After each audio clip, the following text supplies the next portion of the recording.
A local pro boxer was killed in a South Los Angeles shooting. Check it out. A local boxer shot and killed in South LA, and now the heartbroken mother of Malik Birdsong is speaking out as police search for the people who did it. Thanks again for joining us here on ABC 7, Hulu, and wherever you stream. I'm Ellen Leyva. And I'm David Ono. The mother of boxer Malik Birdsong says that her son was returning home for Sunday dinner when this happened. She says that she watched gunmen execute her son just outside her home. Eyewitness News reporter Leo Starwood spoke with the grief-stricken mother. The family of 31-year-old WBF International welterweight boxing title holder Malik Birdsong says he was training hard for an upcoming title fight next month. That is, until tragedy struck. It's senseless. It's just senseless. It don't make sense to me.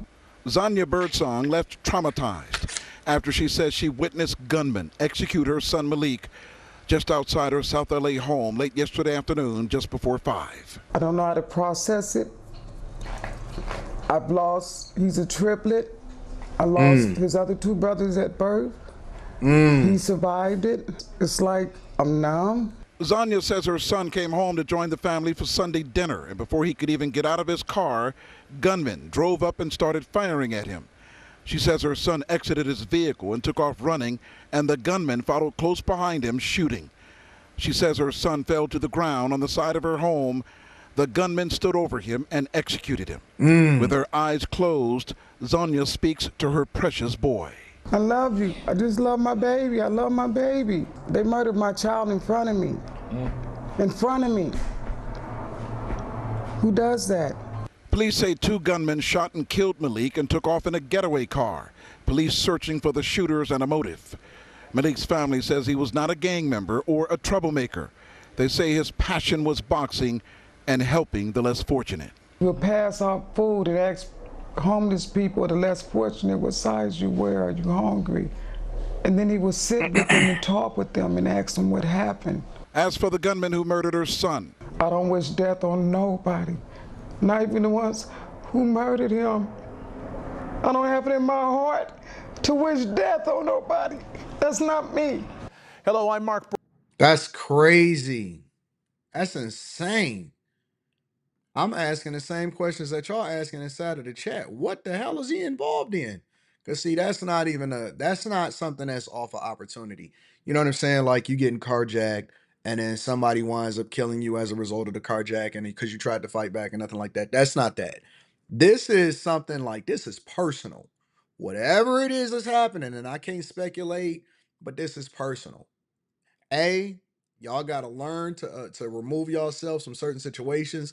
B, once you out, get out. Get out the hood. Don't go back.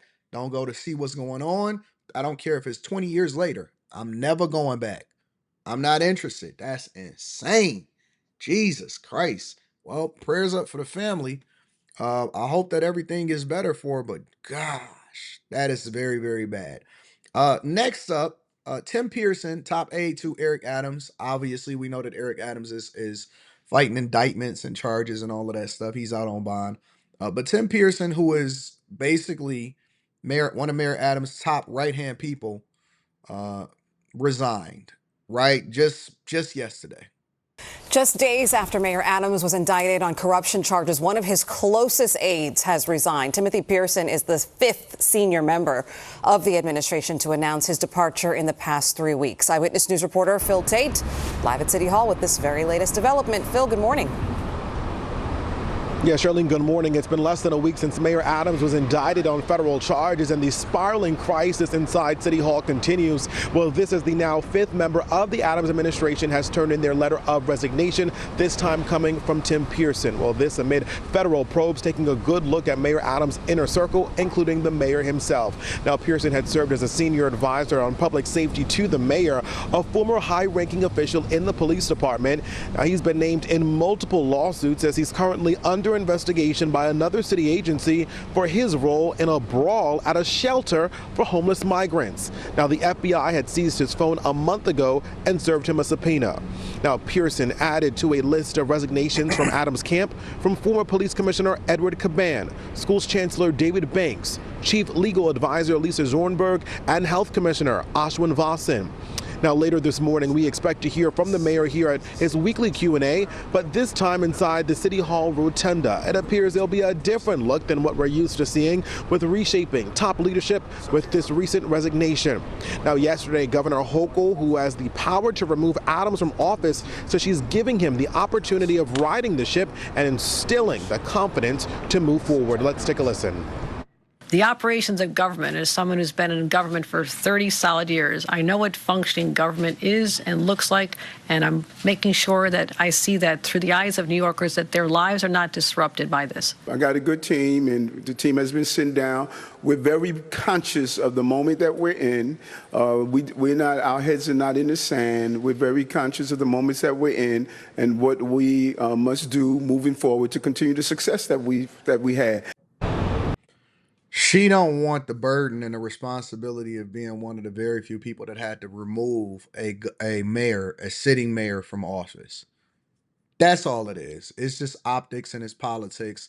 And she don't want that responsibility. So she's saying, oh, I'm gonna give him an opportunity to right the ship.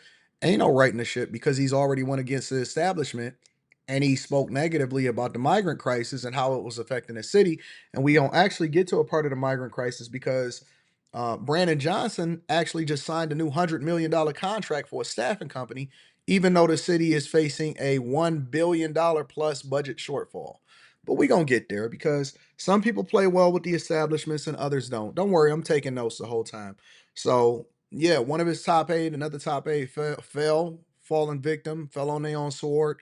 And it's just bad in New York. New York has got the spotlight for all of the wrong reasons right now. But and then last but not least, Hall of Famer, NBA Hall of Famer Dikembe Mutombo dies at 58 years old.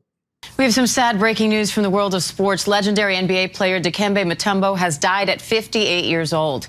His family says he was fighting brain cancer. The native of the Democratic Republic of the Congo played for nearly 2 decades in the NBA. He was known for his finger-wagging celebration after his many blocked shots. After his retirement, Mutombo became a global ambassador for basketball. I want to bring in Brian Buckmeyer. Brian, you actually met Dikembe Mutombo. What's your memory of him? Yeah, so I met Dikembe at a UNICEF event back in 2017, and my memory of him was just being in awe, looking up at him, and he truly was a light in the room. Many people, as myself being a child of the 80s and 90s, remember him of that finger wag, and we talked about that. I told him I loved his career, I loved everything about him. There's a picture of me, and for the record, I want everyone to know, I'm 6'4", okay? Giants. I am not small, but he is 7'2". And the thing that I remember most about him is I wanted to learn so much about him, but he made the conversation always about me. He was so impressed that I had come from Toronto and I played soccer in college, and then I was a public defender. And I think he was such a light in terms of making you feel like the biggest person in the room and being so proud of the accomplishment that we all were doing in that room at a time. And it even looked.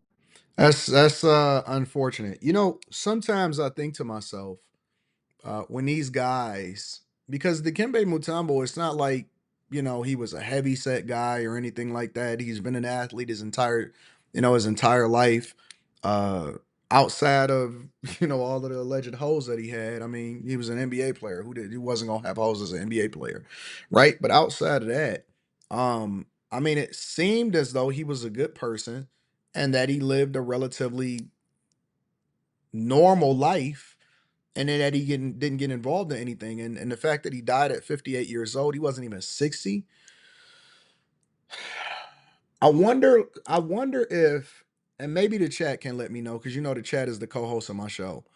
I wonder if when you get these giants and stuff like that, is it a strain on your organs or other parts of your body in order for you to be able to live a longer life? Because you never see anybody that's like 7 feet tall live to they like 90 years old or even 80. And I don't even think that I've ever heard it. I mean, outside of like what, maybe Hakeem Olajuwon and Kareem Abdul-Jabbar, you don't see a lot of these guys living longer lives. You know what I'm saying? They die early. 58 is still young to me. I mean, it's not young in the scope of, oh, you're not a 20 or a 30-year-old no more. But 58 is relatively young. You said he had brain cancer? He had brain cancer? Let me look this up really quick. You sure, Brown? Brain. Wow, he did. He died after a battle with brain cancer. Jesus. Well, I guess it really don't matter how healthy you are if you get cancer, right? That's unfortunate. But prayers up for his family, prayers up for everybody in the entire NBA and everybody that's ever known him. And I heard that Pete Rose, I seen y'all say that inside of the chat. I actually seen that come across my timeline on Instagram today. I heard that Pete Rose passed away too, and they was releasing his final interview.